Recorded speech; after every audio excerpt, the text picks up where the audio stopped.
강당에서 마주친 아줌마를 계집년이라고 하대했다가 별 3개 3스타 앞에 무릎 꿇은 2스타. 오만한 장군이 참교육을 당하는 충격적인 이야기입니다. 여러분은 지금 어디에서 어떤 일을 하시면서 듣고 계신가요? 구독과 좋아요를 해주시면 더 좋은 사연으로 보답하겠습니다. 강원도 인제의 겨울바람은 살을 애는 듯 했다. 사방이 험준한 산으로 둘러싸인 제3군단 사령부의 대강당은 다음 날 있을 신임 군단장 취임식 준비로 분주해야 했으나 점심시간이라 텅 비어 있었다. 난방이 꺼진 강당의 공기는 얼음장처럼 차가웠다. 그 적막한 강당 무대 한 구석에 한 여성이 서 있었다. 낡은 회색 패딩 점퍼에 검은색 등산 바지를 입은 그녀는 국활한 중장이었다. 그녀는 내일 취임할 부대의 상태를 미리 점검하기 위해 수행원도 없이 홀로 강당을 찾았다. 그녀는 무대 위 단상의 높이를 확인하고 마이크의 상태를 손으로 톡톡 쳐보며 세심하게 살폈다. 그때 강당의 육중한 이중문이 쾅 소리를 내며 열렸다. 아니 왜 이렇게 추워? 관리병들 다 어디 갔어? 고막을 찢을 듯한 고함과 함께 들어온 남자는 예하 이사단장인 왕대포 소장이었다. 그는 내일 행사에서 자신이 앉을 의전 서열을 확인하러 온 길이었다. 왕대포는 씩씩거라며 강당을 둘러보다가 무대 위에 서 있는 국화란을 발견했다. 역광 때문에 국화란의 얼굴은 잘 보이지 않았고 그녀의 수수한 옷차림은 영락없는 민간인 아줌마나 부대 매점 직원처럼 보였다. 왕대포는 미간을 구기며 무대 쪽으로 성큼성큼 걸어갔다. 야 거기 아줌마. 지금 거기서 뭐 하는 거야? 국화라는 천천히 고개를 돌려 왕대포를 내려다보았다. 그녀의 침묵을 무시로 받아들인 왕대포는 삿대질을 해댔다. 귀가 먹었나? 여기가 어디라고 함부로 올라가 있어. 신성한 단상에. 국화라는 여전히 표정 변화 없이 차분한 목소리로 대답했다. 시설 점검 중입니다. 문제가 있는지 보고 있었습니다. 시설 점검은 관리관이 하는 거지 왜 아줌마가 설쳐. 내려와. 재수없게. 왕대포는 넥타이를 거칠게 풀며 맨 앞줄 장성급 좌석에 털썩 앉았다. 아이 추워. 몸 좀 녹여야겠네. 어이 아줌마. 거기 탕비실 있지. 녹차나 한 잔 타와봐. 국화란의 눈썹이 살짝 꿈틀거렸다. 저에게 하신 말씀입니까? 그럼 여기 너 말고 누가 있어? 군단장님 오시기 전에 내가 최종 점검하는 거니까 빨리 움직여. 티백 말고 입차로 제대로 우려서 가져와. 물 온도는 80도로 맞추고. 떫은 맛 나면 다시 타오라고 할 거니까 똑바로 해. 왕대포는 다리를 꼬고 구두 끝을 까딱거렸다. 국화라는 잠시 그를 응시하다가 입가에 묘한 미소를 지었다. 알겠습니다. 아주 특별한 녹차를 대접해드리지요. 그녀는 무대 뒤편 준비실로 들어갔다. 왕대포는 콧노래를 흥얼거렸다. 여자가 말이야 빠릿빠릿해야지. 쯧쯧. 내일 오는 신임 군단장도 여자라는데 걱정이 태산이구만. 여자가 산악군단을 어떻게 지휘한다고. 잠시 후 국화란이 쟁반을 들고 나타났다. 하얀 도자기 찻잔에서 은은한 김이 피어올랐다.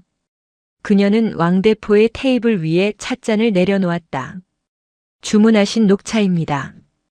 왕대포는 찻잔을 들어 향을 맡았다. 향기는 제법이네. 어디 맛 좀 볼까? 그는 녹차를 한 모금 마셨다. 적당한 온도와 깊은 풍미가 입안을 감돌았다. 그는 짐짓 거만한 표정으로 고개를 끄덕였다. 나쁘지 않네. 아줌마 손맛이 좋아. 여기서 일한 지 얼마나 됐어? 내가 팁이라도 좀 줘야겠는데. 왕대포가 주머니에서 1,000원짜리 몇 장을 꺼내 테이블에 던졌다. 가서 과자라도 사 먹어. 그리고 청소 깨끗이 해놔. 내일 별들이 쏟아지는 날이니까 먼지 하나 있으면 안 돼. 국화라는 테이블 위에 놓인 돈을 물끄러미 바라보았다. 이 찻값은 나중에 아주 비싸게 받겠습니다, 사단장님. 그리고 내일 뵙겠습니다. 뭐 내일 봐. 아줌마가 행사장에도 들어오나? 참 별일이네. 국화라는 대답 없이 강당을 빠져나갔다. 왕대포는 그녀의 뒷모습을 보며 고개를 갸웃거렸지만 이내 식어가는 녹차를 마시며 다시 다리를 떨었다. 그것이 자신의 군 생활에서 마시는 마지막 평온한 차가 될 줄은 꿈에도 모른 채였다. 다음 날 아침 인제에는 밤새 내린 눈이 하얗게 쌓여 있었다. 제3군단 사령부 연병장과 대강당은 수천 명의 장병과 내외빈으로 가득 찼다. 군악대의 웅장한 연주가 산을 울렸다. 왕대포 소장은 정복을 말끔하게 차려입고 단상 위 지정석에 앉아 있었다. 그는 옆자리에 앉은 참모장에게 속닥거렸다. 새로 오는 군단장이 국화란 중장이라지. 소문에는 깐깐하다던데. 뭐 내가 군 생활 선배니까 적당히 요리하면 될 거야. 여자가 산을 알면 얼마나 알겠어. 참모장은 불안한 눈빛으로 입을 다물었다. 곧이어 사회자의 우렁찬 목소리가 강당을 울렸다. 제40대 3군단장 국화란 중장 입장. 모든 사람이 자리에서 일어나 입구를 바라보았다. 문이 열리고 정복을 입은 여성이 들어왔다. 그녀의 어깨에는 은색 별 3개가 빛나고 있었고 가슴에는 무공훈장을 비롯한 약장이 빼곡했다. 단단한 걸음걸이와 좌중을 압도하는 눈빛. 왕대포는 박수를 치려다 손을 멈췄다. 그의 입이 턱 빠질 듯 벌어졌다. 저 얼굴은.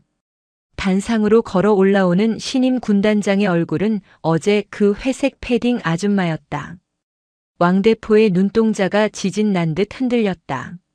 말도 안 돼. 그럼 어제 그 녹차를 탄 게. 등줄기에서 식은 땀이 폭포수처럼 쏟아졌다. 다리에 힘이 풀려 주저앉을 뻔했다. 국화라는 단상 중앙에 서서 부대기를 흔들고 취임사를 시작했다. 본관은 오늘부로 대한민국 가장 높고 험한 곳을 지키는 산악군단의 지휘권을 인수한다. 산은 거짓말을 하지 않는다. 나 또한 거짓과 허세를 용납하지 않을 것이다. 군인은 계급장이 아니라 실력과 인격으로 증명해야 한다. 국화란의 시선이 잠시 왕대포가 앉은 쪽을 스치고 지나갔다. 왕대포는 숨이 멎는 것 같았다. 행사가 끝나고 다과회가 이어졌다. 국화란은 주요 지휘관들과 악수를 나누며 격려했다. 마침내 왕대포의 차례가 왔다. 왕대포는 사시나무 떨듯 떨며 거수 경례를 올렸다. 추충성. 이사단장 소장 왕대포입니다. 국화란은 악수를 청하지 않았다. 대신 그녀는 왕대포의 가슴에 달린 명찰을 지그시 바라보았다. 왕 장군. 어제 마신 녹차 맛은 괜찮았나? 주변에 있던 다른 장군들이 의아한 표정으로 두 사람을 쳐다보았다. 왕대포의 얼굴은 홍당무처럼 붉어졌다가 이내 흑빛으로 변했다. 구 군단장님, 그게 물 온도를 80도로 맞추느라 아주 애를 먹었어. 팁으로 준 3,000원은 잘 보관하고 있네. 내 집무실 액자에 넣어뒀지. 자네가 나를 어떻게 생각하는지 아주 잘 알 수 있는 기념품이라서. 국화란의 목소리는 차분했지만 그 안에 담긴 힘은 태산처럼 무거웠다. 여자가 지휘관이라 걱정이 많다고 했지. 아줌마 손맛이 좋다고도 했고. 죽을 죄를 지었습니다. 눈이 삐었습니다. 한 번만 용서해 주십시오. 왕대포는 그 자리에서 무릎을 꿇고 싶었다. 국화란은 차갑게 웃었다. 용서라. 군대에서 용서는 말로 하는 게 아니야. 몸으로 증명하는 거지. 왕 장군, 자네 오늘부로 사단장 직무 정지다. 네. 직무 정지라니요. 대신 자네에게 특별한 보직을 주겠네. 내 전속 수석 부관. 계급장은 그대로 달아주지. 하지만 대우는 2등병과 똑같을 거야. 국화란은 뒤에 서 있던 주임원사 오달구를 불렀다. 오원사. 왕 장군을 내무실로 안내해. 그리고 완전 군장을 꾸리게 해라. 오늘 오후부터 전방 지피 정밀 시찰을 나간다. 왕 장군은 걸어서 나를 수행한다. 알겠습니다. 왕대포는 하늘이 무너지는 것 같았다. 인제의 험준한 산악 지형을 걸어서 시찰한다고. 그것도 완전 군장을 하고. 쉰이 넘은 나이에 이것은 사형 선고나 다름없었다. 군단장님, 제 무릎이 좋지 않습니다. 제발, 무릎이 안 좋으면 기어서라도 따라와. 아줌마도 올라가는 산을 장군이 못 올라간 데서야 말이 되나. 녹차값은 톡톡히 치르게 해주지. 국화라는 뒤도 돌아보지 않고 자리를 떴다. 왕대포는 망연자실한 표정으로 허공을 응시했다. 인제의 칼바람이 그의 뼛속까지 파고들었다. 오후 2시. 인제군 북면의 험준한 산악도로. 지프차들이 줄지어 올라가는 옆으로 한 남자가 거친 숨을 몰아쉬며 걷고 있었다. 25kg 완전 군장을 맨 왕대포 소장이었다. 그의 정복은 땀으로 젖어 등산복으로 갈아입혀져 있었다. 그의 앞에는 국활한 군단장이 가벼운 단독 군장 차림으로 사냥처럼 가볍게 산을 오르고 있었다. 그녀의 걸음은 빨랐다. 특전사 시절 천리행군으로 다져진 강철 체력이었다. 왕 장군. 뒤처진다. 거리가 10m 이상 벌어지면 오리 걸음으로 변경하겠다. 국활한의 서늘한 목소리가 무전기를 통해 들려왔다. 왕대포는 욕이 목구멍까지 차올랐지만 뱉을 수 없었다. 헉헉. 알겠습니다. 왕대포는 다리가 후들거렸다. 평소에는 헬기를 타고 다니며 아래를 내려다보기만 했지 직접 이 산을 기어오른 적은 없었다. 돌부리에 걸려 넘어지면서 무릎이 까졌다. 피가 배어나왔다. 아! 왕대포가 비명을 지르며 주저앉았다. 국활한이 걸음을 멈추고 뒤를 돌아보았다. 그녀는 다시 아래로 내려와 왕대포 앞에 섰다. 일어나라. 못 가겠습니다. 더 이상은 무리입니다. 차라리 저를 영창에 보내십시오. 옷을 벗기십시오. 왕대포가 울먹이며 소리쳤다. 국활한은 왕대포의 멱살을 잡아 일으켜 세웠다. 왕대포. 내가 무시했던 그 병사들은 매일 이 길을 걷는다. 내가 춥다고 히터 틀고 차 마실 때 내 부하들은 이 눈밭에서 잠을 잤어.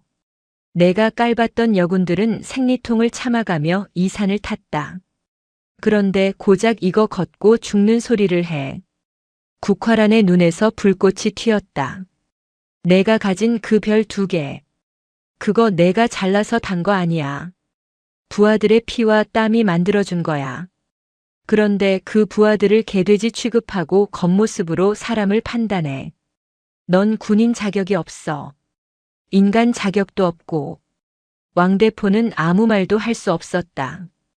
그녀의 말이 폐부를 찔렀다. 여기서 포기하면 넌 영원히 쓰레기로 남는다. 하지만 끝까지 올라가면 적어도 군인 흉내는 낼 수 있게 해주지. 선택해. 여기서 낙오하고 전역 지원서를 쓸 텐가 아니면 나를 따라올 텐가. 왕대포는 이를 악물었다. 자존심이 상했지만 오기가 생겼다. 그리고 무엇보다 국활한의 압도적인 기세에 눌려 거역할 수가 없었다. 가겠습니다. 좋아. 군장 다시 매. 다시 행군이 시작되었다. 해가 지고 어둠이 깔릴 때까지 그들은 걷고 또 걸었다. 마침내 해발 1200m 고지의 지피에 도착했을 때 왕대포는 거의 기절 직전이었다. 지피 초소 안은 따뜻했다.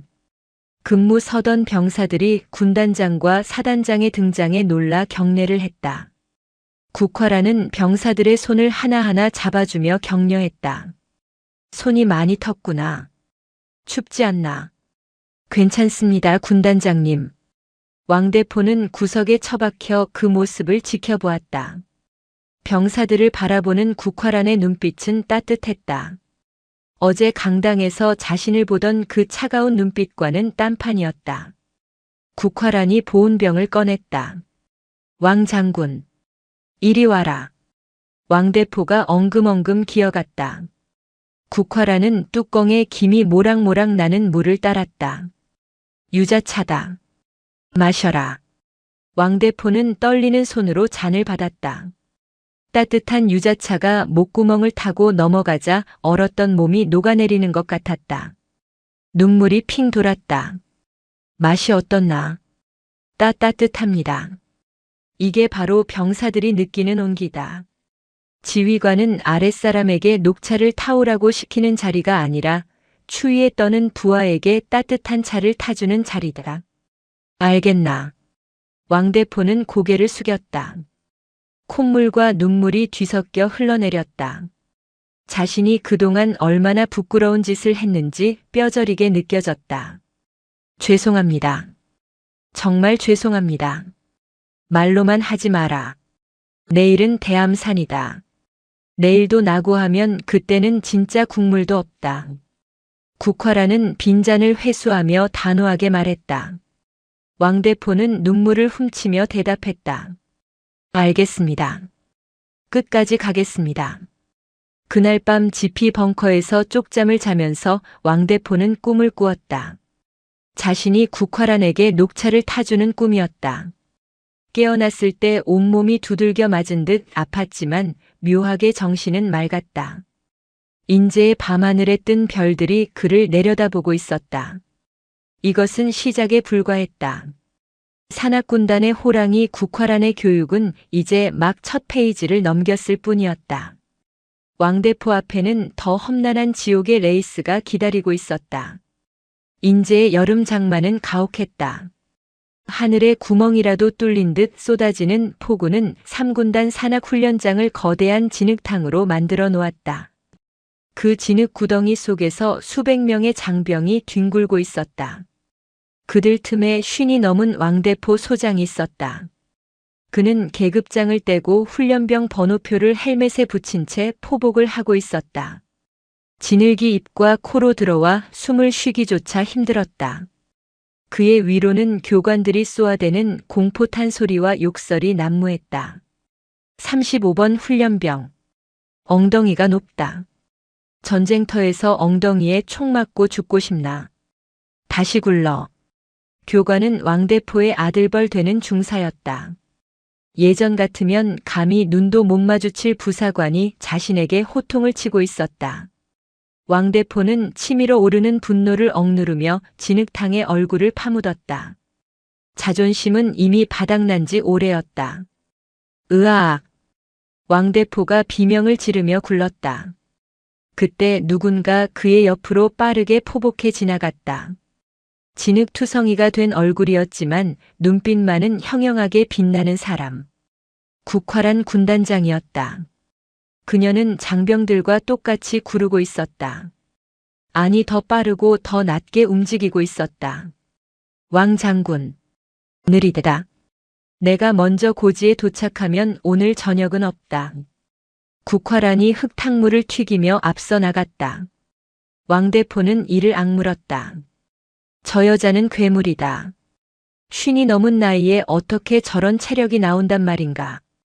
왕대포는 오기로 팔꿈치를 찍으며 기어갔다. 훈련이 끝나고 점심시간이 되었다. 식사는 야전 식판에 배급되는 주먹밥과 반찬 몇 가지가 전부였다. 비를 맞으며 진흙 바닥에 앉아 밥을 먹어야 했다. 왕대포는 떨리는 손으로 숟가락을 들었다. 배가 고파 허겁지겁 돼지고기 볶음을 입에 넣었다. 우그럭. 뭔가 딱딱한 것이 씹혔다. 뱉어보니 돼지털이 숭숭 박힌 비계 덩어리였다.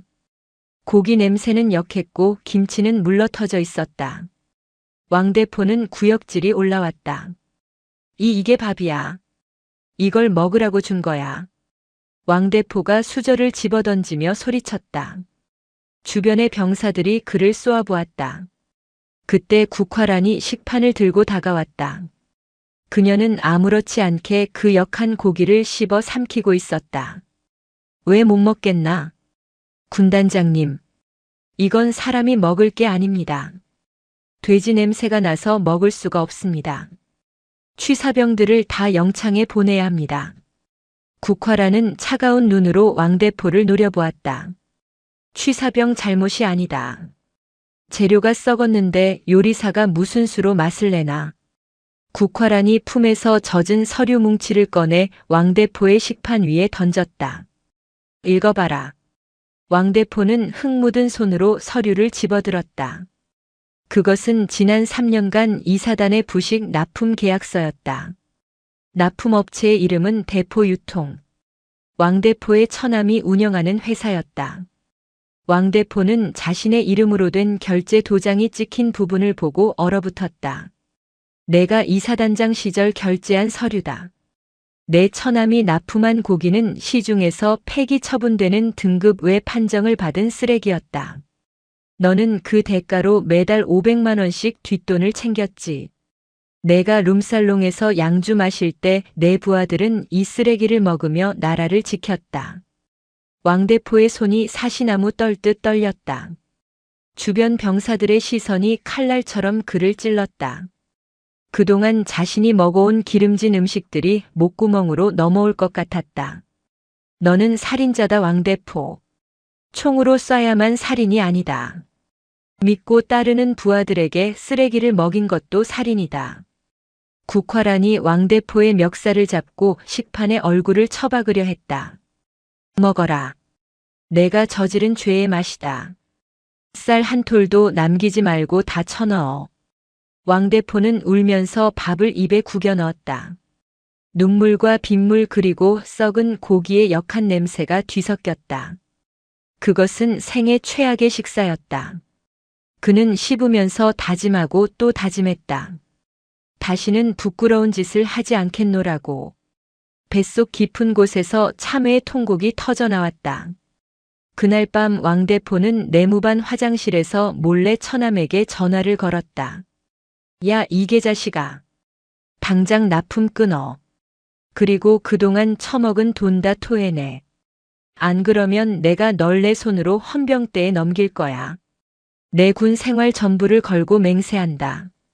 왕대포의 고함이 빗소리에 묻혀 흘러갔다. 일주일 후 국방부 군수국장인 마갑수 소장이 3군단을 방문했다. 그는 군내 사조직인 청죽회의 핵심 멤버이자 왕대포를 타락시킨 장본인이었다. 그는 국화란이 부임한 후 군납 비리를 파헤치자 그녀를 견제하고 회유하기 위해 내려온 것이었다. 군단장 집무실. 마갑수는 소파에 거만하게 앉아 다리를 꼬고 있었다.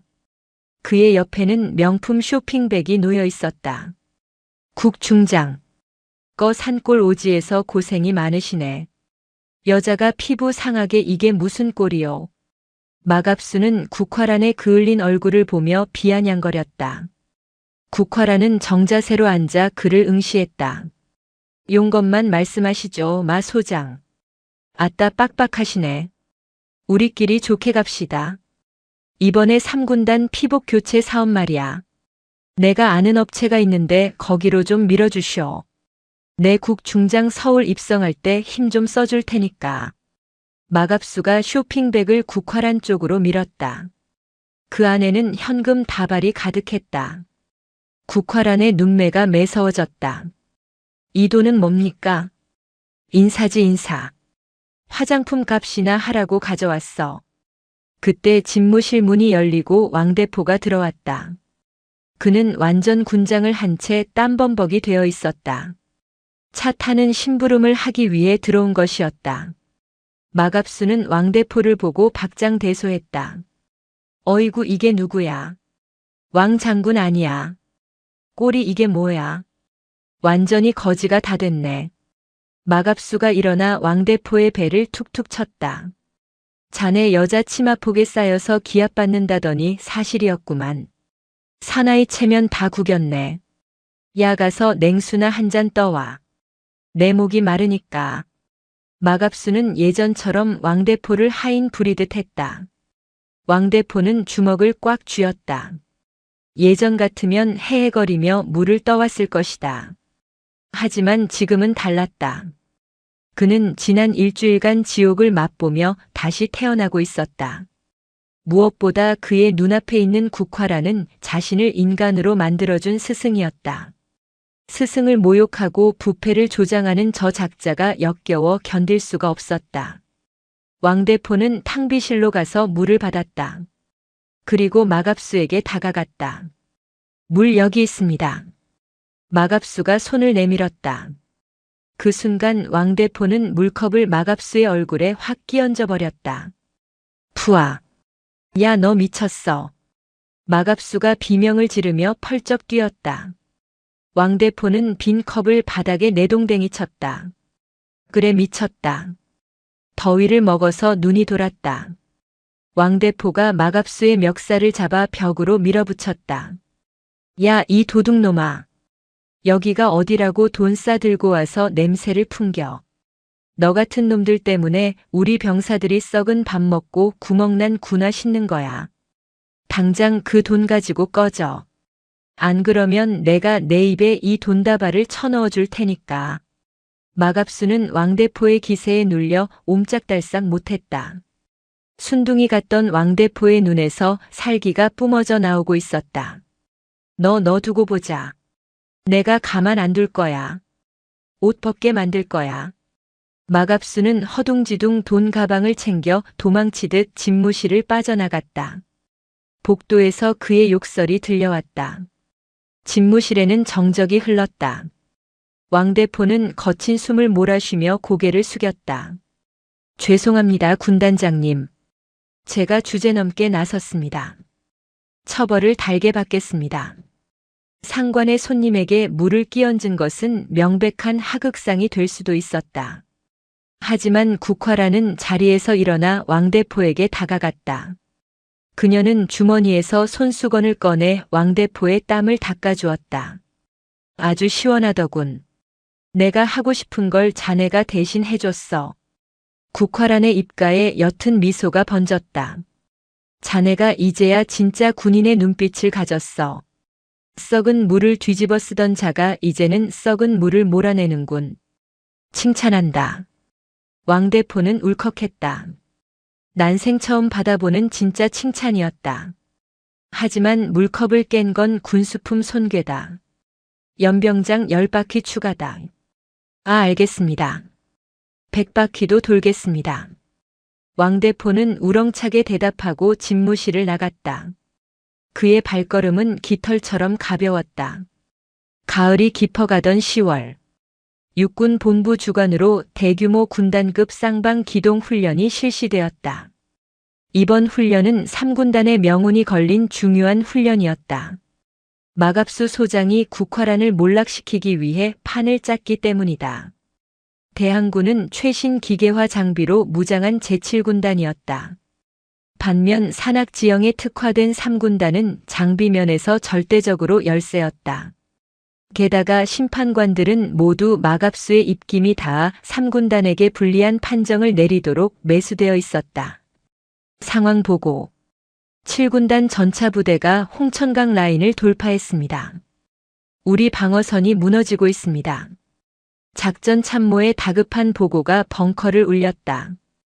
국화라는 작전 지도를 응시했다. 정면 승부로는 승산이 없었다. 7군단의 화력은 압도적이었다. 길을 열어준다. 놈들을 인제 깊숙이 끌어들인다. 국화란의 명령에 참모들이 경악했다. 군단장님, 인제까지 내주면 군단 사령부가 위험합니다. 방어선을 사수해야 합니다. 아니, 놈들은 기계화 부대다. 평지에서는 호랑이지만 산속에서는 군뱅이다. 인제의 험준한 매봉산과 가리산 협곡으로 놈들을 유인한다. 거기서 놈들의 발을 묶고 목을 친다. 국화라는 왕대포를 불렀다. 왕 장군, 자네가 미끼가 되어야겠다. 미끼라니요. 자네가 패잔병을 이끄는 척하며 7군단의 선봉대를 협곡으로 유인해라. 아주 비굴하고 처절하게 도망쳐야 놈들이 의심하지 않고 따라올 것이다. 할 수 있겠나? 왕대포는 침을 꿀꺽 삼켰다. 그것은 죽음을 각오한 임무였다. 적의 대군 앞에서 등을 보이고 도망쳐야 한다니. 하지만 그는 국화란의 눈을 보았다. 승리에 대한 확신이 있었다. 하겠습니다. 도망치는 건 자신 있습니다. 제가 아주 똥줄 빠지게 도망쳐 보겠습니다. 왕대포는 특공 연대 한개 중대를 이끌고 전선으로 나갔다. 그는 일부러 통신 보안을 허술하게 하여 자신의 위치를 노출시켰다. 여기는 왕대포. 살려줘. 다 죽게 생겼다. 후퇴하라. 왕대포는 무전기에 대고 연기를 펼쳤다. 7군단 도청부대는 이 신호를 잡고 환호했다. 적장이 겁먹고 도망친다. 쫓아라. 왕대포를 잡으면 끝이다. 7군단의 전차 대대와 기계화 보병이 왕대포를 쫓아 매봉산 협곡으로 진입했다. 왕대포는 산길을 미친 듯이 달렸다. 숨이 턱 끝까지 차올랐다. 뒤에서 전차의 굉음이 들려왔다. 조금만 더 오면 된다. 왕대포는 지난 몇 달간 국화란과 함께 산을 타며 다져진 강철 체력을 발휘했다. 예전 같으면 10분도 못 뛰고 쓰러졌을 테지만 지금은 날다람쥐처럼 산을 탔다. 마침내 7군단의 주력이 협곡 깊숙이 들어왔을 때 왕대포는 절벽 위로 기어올라가 조명탄을 쏘아 올렸다. 펑! 붉은 불꽃이 밤하늘을 수놓았다.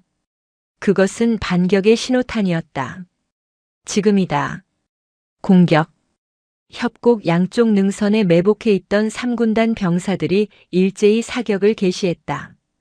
대전차 미사일이 7군단의 선두 전차와 후미 전차를 파괴했다.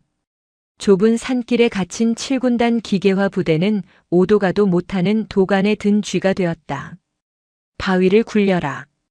국화란의 명령에 병사들이 미리 준비해둔 거대한 바위와 통나무들을 굴려보냈다. 최첨단 전차들도 자연의 힘 앞에서는 무용지물이었다. 혼란에 빠진 7군단은 지휘 체계가 붕괴되었다. 전군 돌격. 백병전이다. 국화란이 직접 소총을 들고 산비탈을 미끄러져 내려왔다. 왕대포도 야전삽을 들고 괴성을 지르며 뛰어내렸다. 와! 다 덤벼라. 내가 인제의 왕대포다. 왕대포는 적군들 사이를 휘저으며 무쌍을 찍었다. 그의 삽에 적군들의 헬멧이 깡깡 소리를 내며 찌그러졌다. 그는 더 이상 겁쟁이 장군이 아니었다. 야수였다. 새벽이 밝아올 무렵 상황은 종료되었다. 3군단의 완벽한 승리였다. 열세인 전력을 지형지물과 기만 전술로 뒤집은 기적 같은 승리였다. 심판관들은 할 말을 잃었다. 마갑수의 사주를 받았지만 너무나 명백한 패배 앞에 판정을 조작할 수조차 없었다. 훈련이 끝나고 국화란과 왕대포는 소양강이 내려다 보이는 언덕에 나란히 앉았다. 두 사람의 얼굴은 검댕과 땀으로 뒤범벅이었다. 국화란이 수통을 건넸다. 마셔라. 왕대포는 수통을 받아 벌컥벌컥 마셨다. 캬. 물맛 좋습니다. 수고했다. 자네의 도망 연기는 아카데미 주연상 감이더군. 군단장님이 가르쳐 주신 대로 했을 뿐입니다. 그런데 이제 사단장 복직은 안 됩니까? 왕대포가 조심스럽게 물었다. 국화란은 피식 웃었다. 아직 멀었어. 겨울 혹한기 훈련이 남았다.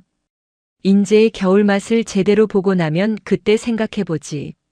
아이고, 사람 죽습니다. 왕대포가 비명을 질렀지만 그의 표정은 밝았다. 그는 알고 있었다.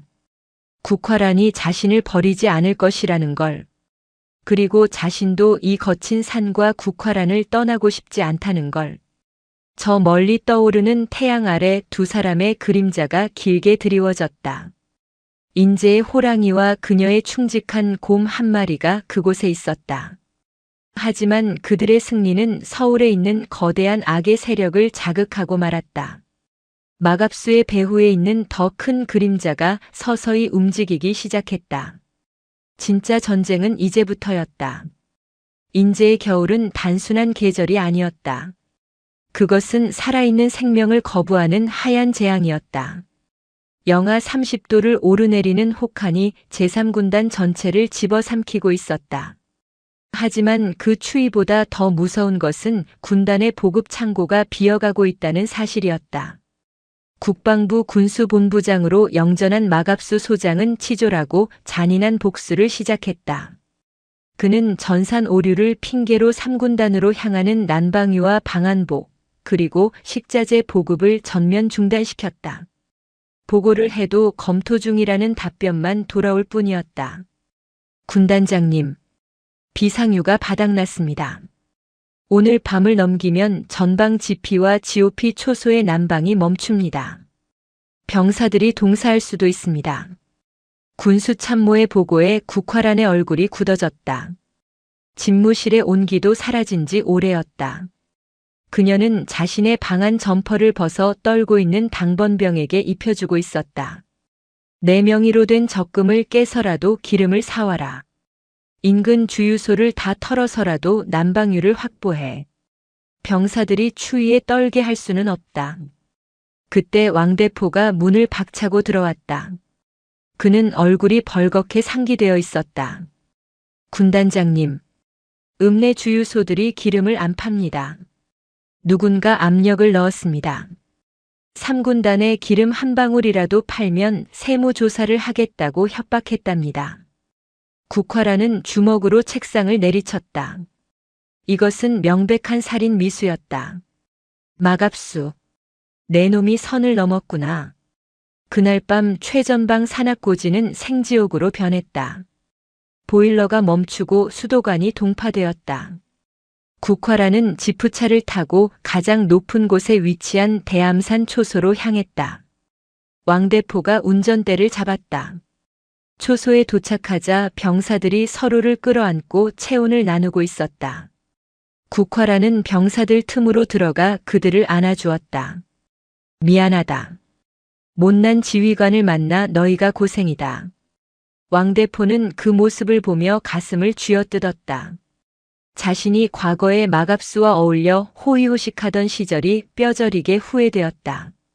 그는 초소 밖으로 나가 도끼를 들었다. 땔감이라도 구한다. 나무란 나무는 다 베어.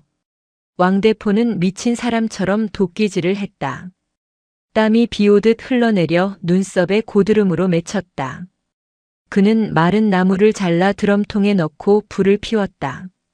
새벽이 되자 눈보라가 더욱 거세졌다. 그때 군단 사령부로부터 긴급 무전이 날아왔다. 군단장님, 국방부 중앙수사단이 들이닥쳤습니다. 군단장님이 군수 물자를 횡령하여 사적으로 유용했다는 혐의입니다. 압수수색 영장을 가져왔습니다. 적반하장도 유분수였다. 보급을 끄는 놈들이 오히려 횡령 누명을 씌우러 온 것이다. 왕대포는 도끼를 든 손에 힘을 주었다. 이게만도 못한 새끼들. 내가 가서 다 찍어버리겠습니다. 국화란이 왕대포의 팔을 잡았다. 진정해라 왕 장군. 내가 여기서 저항하면 놈들은 군단을 해체하려 들 것이다. 놈들이 원하는 건 나 하나다. 내가 희생하면 보급은 재개될 것이다. 안 됩니다. 이건 함정입니다. 가시면 못 돌아오십니다. 왕대포, 내 명령이다. 내가 자리를 비우는 동안 자네가 군단을 지켜라. 병사들 밥 굶기지 말고 얼어 죽지 않게 해라. 자네는 이제 그럴 능력이 있다. 국화라는 담담하게 초소를 내려갔다. 왕대포는 눈보라 속에서 멀어지는 그녀의 뒷모습을 보며 오열했다. 으아! 마갑수. 내 이놈을 반드시 씹어먹는다. 인제의 계곡에 상처 입은 곰의 울부짖음이 메아리 쳤다. 국화란이 서울로 압송된 후 3군단은 침통함에 빠졌다. 다행히 그녀가 잡혀가자마자 거짓말처럼 보급 트럭들이 들어왔다. 마갑수가 병사들을 볼모로 국화란을 사냥했음이 명백했다. 왕대포는 군단장 대리 임무를 수행하고 있었다. 하지만 그의 머릿속은 온통 국화란을 구할 생각뿐이었다. 합법적인 방법으로는 불가능했다. 놈들은 증거를 조작하는데 도가 튼 인간들이었다. 이에는 이, 눈에는 눈. 쓰레기를 잡으려면 쓰레기통을 뒤져야 한다. 왕대포는 과거 자신의 기억을 더듬었다. 마갑수와 어울리던 시절 마갑수가 술에 취해 했던 말이 떠올랐다. 야 대포야. 내 노후 자금은 안전한 곳에 있어. 움직이는 금고지. 움직이는 금고. 왕대포는 무릎을 쳤다. 마갑수의 내연녀가 운영하는 갤러리 미술품 운송 차량. 그 트럭 어딘가에 이중 장부와 비자금 내역이 숨겨져 있을 것이었다. 왕대포는 즉시 휴가를 냈다. 그리고 창고 구석에 처박아 두었던 낡은 사냥복으로 갈아입었다. 그는 더 이상 장군이 아니었다. 사냥꾼이었다. 그는 특전사 출신 부사관 후배 2명을 불렀다. 오늘 밤 우리는 토끼몰이를 한다. 목표는 갤러리 운송 트럭이다. 정보통을 통해 트럭이 강원도 춘천을 지나 서울로 향한다는 사실을 알아냈다. 왕대포는 춘천 외곽에 굽이친 국도변에 1톤 트럭을 세워두고 매복했다. 밤 11시. 눈발이 날리는 도로 위로 검은색 무진동 트럭이 나타났다. 앞뒤로 경호 차량 2대가 붙어 있었다. 온다. 들이받아. 왕대포가 엑셀을 밟았다. 1톤 트럭이 굉음을 내며 튀어나가 경호 차량의 옆구리를 강타했다. 쾅! 경호 차량이 눈길에 미끄러지며 가드레일을 들이받고 멈췄다. 뭐야? 습격이다. 트럭에서 건장한 사내들이 야구방망이와 쇠파이프를 들고 내렸다. 마갑수가 고용한 용역 깡패들이었다. 어디서 굴러먹던 개뼈다귀들이냐? 깡패 두목이 소리쳤다. 왕대포는 트럭에서 내려 쇠질의 떼바루를 어깨에 걸쳤다. 나는 인제에서 온 곰이다. 오늘 니들 뼈다귀를 좀 씹어야겠다. 왕대포는 괴성을 지르며 돌진했다. 깡패가 휘두른 야구 방망이가 그의 어깨를 때렸지만 왕대포는 꿈쩍도 하지 않았다. 국화란과 함께 매일 산을 타며 다져진 근육은 쇠보다 단단했다. 으랴! 왕대포가 쇠지렛대를 휘둘러 깡패의 다리를 걸어 넘어뜨렸다. 그리고 박치기로 다른 놈의 콧뼈를 주저앉혔다. 특전사 후배들도 날렵한 솜씨로 놈들을 제압했다.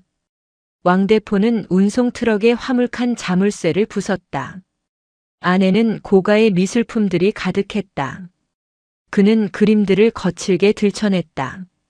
바닥판이 수상했다. 쇠지렛대로 바닥을 뜯어내자 그 안에 칠가방 하나가 들어있었다. 가방을 여는 순간 왕대포의 입이 벌어졌다. 마갑수가 방산 업체들로부터 받은 뇌물 리스트와 차명 계좌 내역이 빼곡히 적힌 수첩, 그리고 현금 다발이 들어있었다. 찾았다. 이 더러운 놈들. 그때 뒤에서 총성이 울렸다. 탕! 왕대포의 허벅지에서 피가 튀었다. 쓰러진 줄 알았던 깡패 두목이 권총을 꺼내 쏜 것이다. 왕대포는 비틀거렸지만 쓰러지지 않았다. 대령님. 후배들이 달려오려 하자 왕대포가 손을 들어 제지했다. 오지 마. 챙겨서 떠나. 증거 가지고 군 검찰 말고 방송국으로 가라. 하지만 대령님은 나는 이놈들이랑 볼 일이 좀 남았다. 어서 가. 후배들이 가방을 챙겨 떠나자 왕대포는 깡패 두목을 노려보았다. 피가 흘러 바지를 적셨지만 그의 눈빛은 맹수처럼 빛났다. 총이라. 장난감 가지고 까불지 마라. 진짜 총은 군인만 쏘는 거다. 왕대포는 절뚝거리며 깡패 두목에게 다가갔다. 두목이 당황해서 다시 방아쇠를 당기려 했지만 불발이었다. 왕대포의 주먹이 두목의 턱에 꽂혔다. 이건 우리 군단장님 몫이다. 퍽.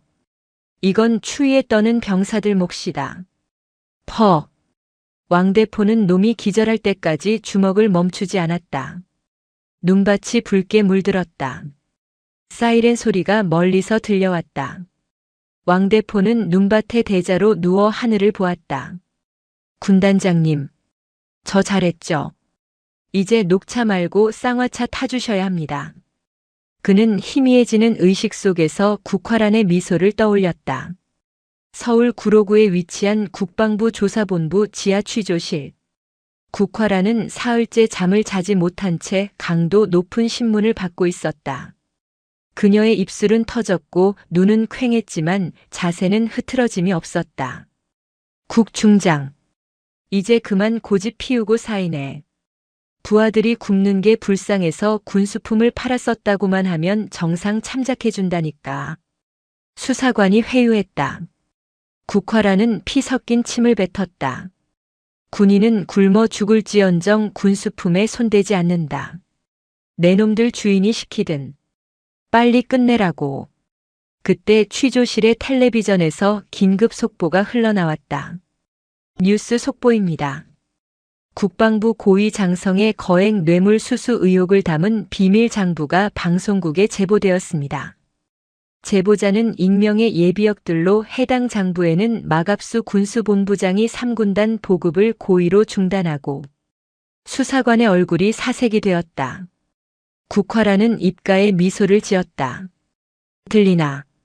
내 곰이 짖는 소리가. 이건 조작이야. 수사관이 밖으로 뛰쳐나갔다. 잠시 후 문이 열리고 헌병들이 들어왔다. 그들의 표정은 당혹스러움 그 자체였다. 국방부 장관이 직접 전화를 걸어 국화란의 석방을 지시한 것이다. 여론이 들끓고 있었다. 국화란은 정복을 갖춰 입고 조사본부 정문을 나섰다. 수많은 기자가 몰려들었다. 하지만 그녀는 질문에 대답하지 않고 곧장 병원으로 향했다. 왕대포가 입원해 있는 춘천 국군병원이었다. 병실에 들어서자 왕대포가 다리에 붕대를 감은 채 누워 있었다. 그는 국화란을 보자마자 벌떡 일어나려 했다. 군단장님, 나오셨습니까? 누워 있어라. 환자가 어딜 일어나나? 국화란은 왕대포의 침대 곁에 앉았다. 그녀는 떨리는 손으로 왕대포의 거친 손을 잡았다. 미련한 놈. 총알이 날아오면 피해야지 그걸 몸으로 때우나. 피하면 뒤에 있는 그림이 다치지 않습니까? 그게 얼마짜린데. 왕대포가 너스레를 떨었지만 국화란은 알고 있었다. 그가 목숨을 걸고 자신을 구했음을. 고맙다. 왕 장군. 자네가 나를 살렸다. 그리고 우리 군단을 살렸다. 아닙니다. 군단장님이 저를 사람 만들어 주셨으니 밥값 한 겁니다. 국화란은 품에서 작은 상자를 꺼냈다. 이거 받아라. 상자 안에는 국화란이 평생 지니고 다니던 낡은 지휘봉이 들어 있었다. 그녀의 아버지이자 전직 참모총장이 물려준 갑오였다. 이걸 왜 저에게? 이제 자네는 내 부관이 아니다. 나의 전우이자 동지다. 이 지휘봉을 들고 나랑 같이 가자. 썩은 놈들 다 쓸어버리러. 왕대포의 눈시울이 붉어졌다. 그는 지휘봉을 가슴에 품었다. 알겠습니다. 지옥 끝까지라도 모시겠습니다. 며칠 후 마갑수 소장은 전격 체포되었다. 그의 집에서는 수십억 원의 현금 다발이 발견되었고 그가 주도한 사조직 청죽회의 명단도 만천하에 공개되었다. 3군단에 대한 보급은 즉시 재개되었고 인제의 겨울은 다시 병사들의 뜨거운 열기로 채워졌다. 하지만 싸움은 끝나지 않았다. 마갑수는 꼬리일 뿐이었다. 그 뒤에는 더 거대한 몸통, 국방개혁을 반대하고 군을 사유화하려는 정치권의 거물 흑막이 존재했다. 국화란은 군단장 집무실 창가에 서서 눈 덮인 연병장을 내려다보았다. 그녀의 뒤에는 목발을 짚은 왕대포가 서 있었다. 왕 장군, 몸은 좀 어떤가? 팔굽혀펴기 100개 정도는 거뜬합니다. 좋아. 이제 봄이 오면 우리는 서울로 진격한다. 총칼이 아니라 진실을 들고. 준비됐나? 준비됐습니다. 곰 제조 한번 제대로 보여드리겠습니다. 두 사람의 시선이 마주쳤다. 차가운 이성과 뜨거운 야성이 하나로 뭉쳤다. 인제의 겨울바람이 그들의 결의를 축복하듯 창문을 두드렸다. 이제 전설은 산을 넘어 세상으로 향하고 있었다. 오늘도 인생지의 말씀을 잘 들어주셔서 감사합니다.